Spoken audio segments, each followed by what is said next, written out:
everyone, it's Vanessa. I'm here today to do the tag that was created by Maria in honor of Nonfiction November. It contains questions obviously about this Nonfiction November round, so I will get started and maybe you can get some recommendations from here. The first question for the tag is, Nonfiction November is a great time to meet other nonfiction lovers.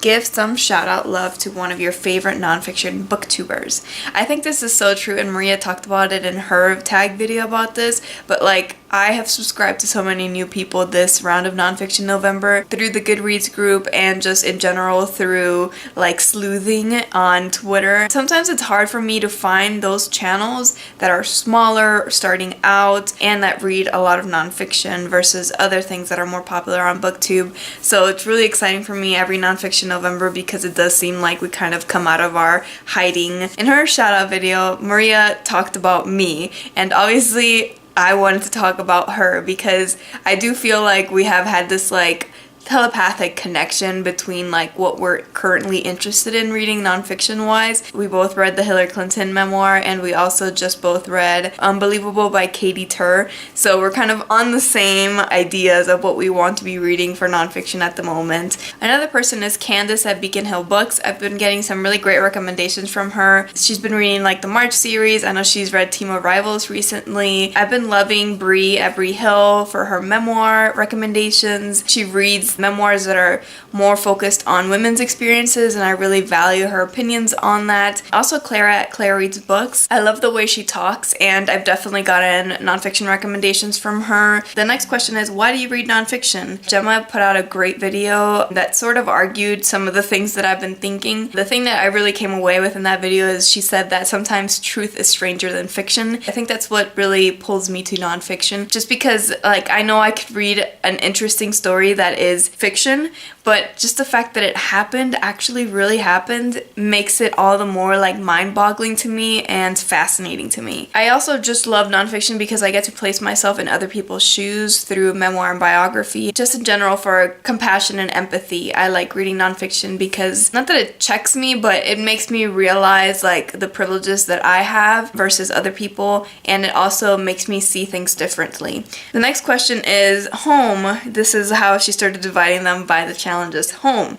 Where in your home do you like to read the most? I would say on the couch or in bed. Usually it's on this couch. It's not the most comfortable couch ever, but it's the couch that we have, and it's better than the floor, I guess. I don't usually read in bed very much because the lighting in there is not as easy to manipulate as it is out here, the natural lighting at least. Number 4 is home. Give a nonfiction recommendation set in or about your home country.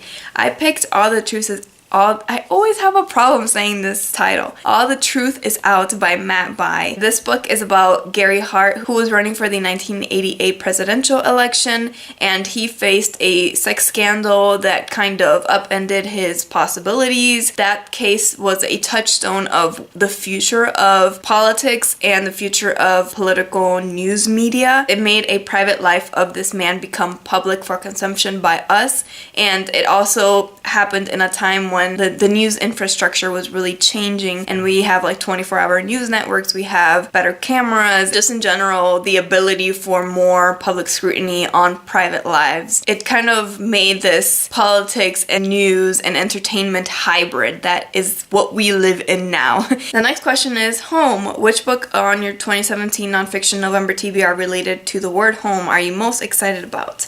I selected Evicted for this one because I've been thinking about this book for a long time, and I have tried to read it before. I'm just excited because I want it to be both informative and narrative, so I want it to be like engaging and tell people's personal stories while at the same time grappling with a bigger issue. The next questions are based on the word love. So the next one is love. What do you love to read most in the nonfiction field? I think this is an awesome question because we all like nonfiction, full stop, but I think that we each have like our own little corners. I think that's interesting. Like, for example, watching Olive lately be super obsessed with birds is so fascinating to me. And what me and Maria have been discussing is that we have been been really into books about social justice issues. For me, also just institutional social problems, I'm really fascinated about learning more about them, and just any story that really like takes my worldview and like tweaks it a little bit, makes it more understanding of,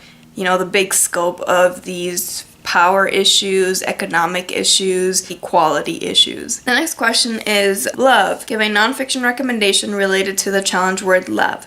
I would say My Life with Bob by Pamela Paul, which I read this summer, and it is a book about her love of books. So it was really interesting to me to hear about her lifelong love of books, how it has evolved, how books have played such an integral part in her life, and how she has kept track of all the books that she's read. Number 8 is what love-related nonfiction recommendation are you most excited about reading? For this one, I selected this book, Footnotes from the World's Greatest Bookstores, which is like the lightest thing that I have on my TBR, and that's why I am most excited for it, because I'm reading a lot of difficult things this month. This one I think is going to be lighthearted, happy, and make me just like want to visit all these places. The next questions have to do with substance. So number 9 is substance. Nonfiction is a great way to introduce us to people that inspire us to be better.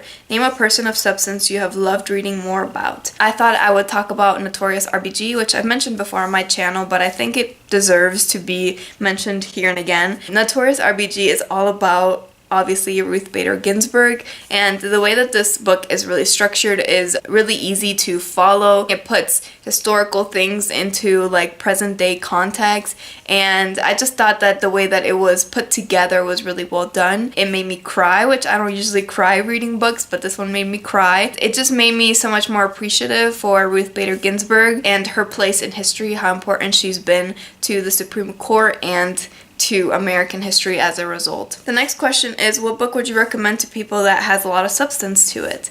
I obviously will say the March series for this. It is a book that is going to be entertaining for younger readers who are not going to read like a thick book about voting rights, and it's just packaged in a way that's a lot easier for younger readers to read, but it's also still has the information that they need and is still like emotionally going to connect with people. The next question is, what book related to the substance word are you most excited about on your nonfiction TBR? I only had one book on my substance section and I've already read it. It was Hunger by Roxane Gay. The next questions have to do with scholarship, the last challenge word. So the 12th question is scholarship. Nonfiction can teach us a lot. What subjects and topics have you really learned about because of your reading? I will definitely go back to what I love reading in the nonfiction field, and that's institutional racism and inequality, just how who you are, what you look like, where you were raised, your family's background, your economic situation, that really determines a lot of your life circumstances. And there's definitely cases when that's not true, but for a lot of people it's going to bog you down, and I think it's just important for us to